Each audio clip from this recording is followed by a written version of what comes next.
So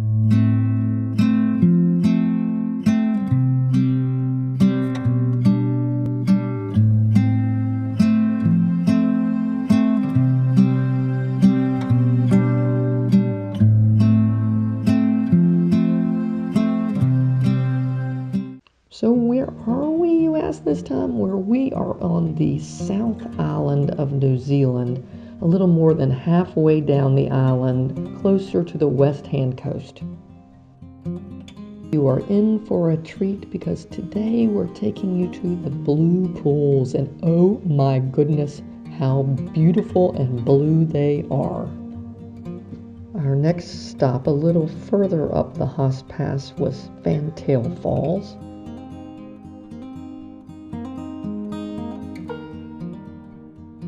Our next stop was Thundercreek Falls before we had to turn around and head back again.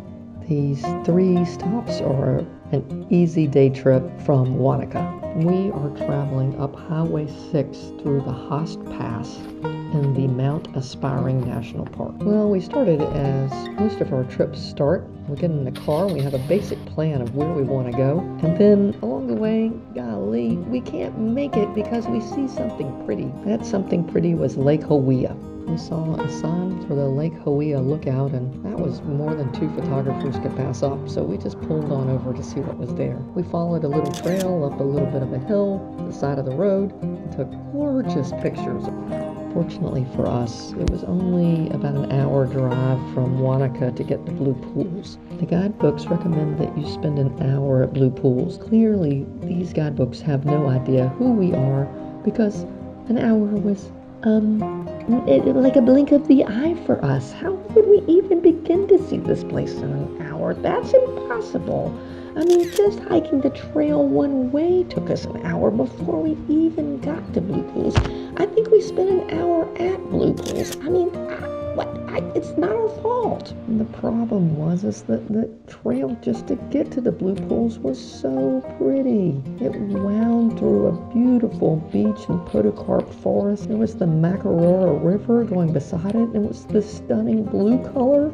The trees were covered with moss. Along the trail, it wound through these green foliage with, it looked like somebody had planted ferns along the way. Who does that? That's so pretty. How can you walk? How can you put one foot in front of the other? I just don't get it.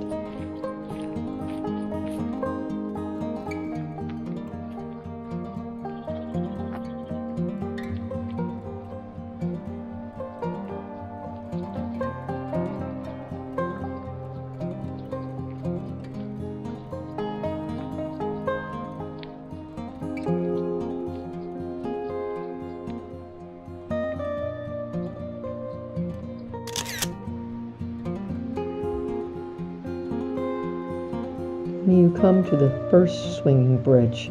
Guy and I loved the sign that told you that only 20 people could be on the bridge at one time.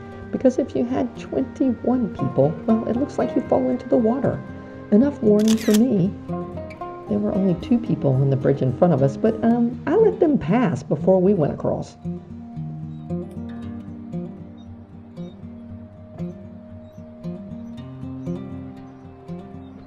After you pass the first swinging bridge, then you go on a boardwalk that skirts the edge of the Makarora River and takes you to where the Blue River comes down to the Makarora River, and below it are the famed Blue Pools. The water was so clear and blue. It's clear that it's glacial water that has been gathered from the mountains that comes rushing down through this river. It was so clear that you could see the fish swimming around down in it. We were really lucky to be there between crowds. I understand that most of the time this bridge is swamped with people. We were able to get different perspectives, from high looking down and down looking up. It was such a blessing and such a wonderful time. I just highly recommend Blue Pools.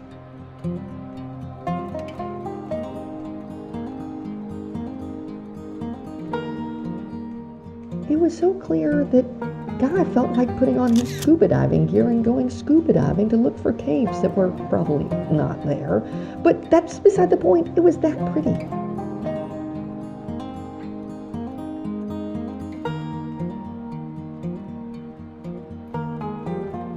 Some of my favorite shots are when we went back to the second swinging bridge and went down below it and shot back toward Blue Pools. So pretty. Next we went up the pass a little further to Fantail Falls. I love the sign that says 2-minute walk. 2 minute? Who are they talking to? Are these like people who are marathon runners that are running out there and running back? They're clearly not talking about photographers. That's just nuts. Fantail Falls is about 23 meters tall or 75 feet tall. It's across the river, and unfortunately it had rained too much for us to be able to cross the river to get close-up shots of Fantail Falls. It was really pretty from across the river.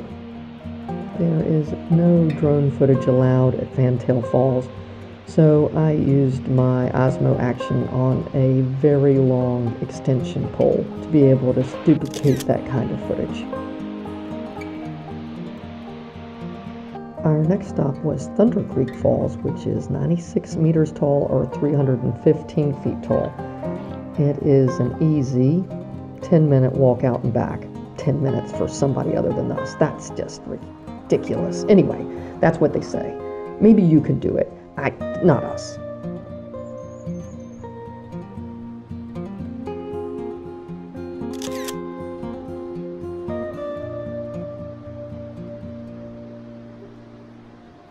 Sometimes it's not the big landscape shots that stop us in our tracks. It's the little macro shots along the way that stop us. We just had to stop for these group of little red mushrooms innocently growing out the edge of a log. We're just too pretty to pass up. This kind of stuff happens to us all the time. It's all these things that we weren't expecting to see that just end up being one of the highlights.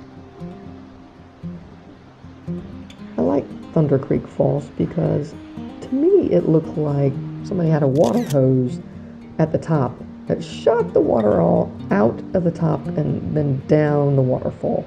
It was really powerful and really pretty. Again, it was across the river, so we couldn't get to the base of the waterfall. There was a beautiful pond at the bottom of the waterfall, but from our side of the river, it was really hard to photograph that. Thundercreek Falls was a quick hike relative to us, and really recommend this waterfall as well. Unfortunately, after Thundercreek Falls, we needed to head back, which was really tough because just a little bit further was the Roaring Billy Cascades. I guess we'll have to save that for another trip. As we drove in, we had passed the gates of Host, and I just could not pass it a second time without stopping. So on the way back, I made Guy, okay, we didn't really stop because you're not allowed to stop on the bridge, and the only good view of this is from the bridge. So we just drove kind of really slowly across the bridge so that we could get some video footage of the gates of Host. This is a series of rapids that really could have been seen from a hike that goes along the bottom of the bridge, but it was closed because the trail had been washed out. I think New Zealand is a great place to learn that in life you're really not in control, because we had planned to go straight back to our place, no stops, we were on our way, but then there was the neck of Lake Hawea. It was different in the afternoon light, and it was so pretty. We just had to stop one more time, that's all.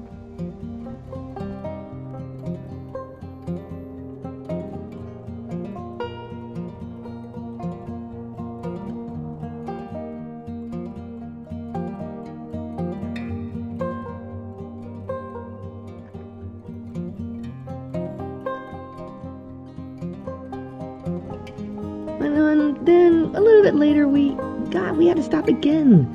There was a place called Bottom Bay. I mean, maybe you can figure out why it's called Bottom Bay, but it was too good to pass up. These are the things you have to do when you're in New Zealand. You have to see the neck of Lake Hawea, and you have to see the bottom. That's all I'm saying.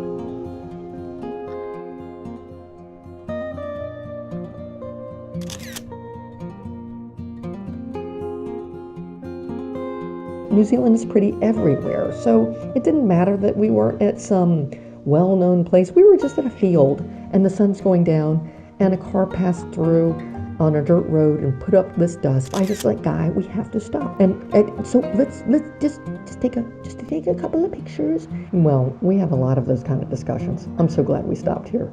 It's a no-name place just north of Alberttown, and we got some gorgeous sunset pictures.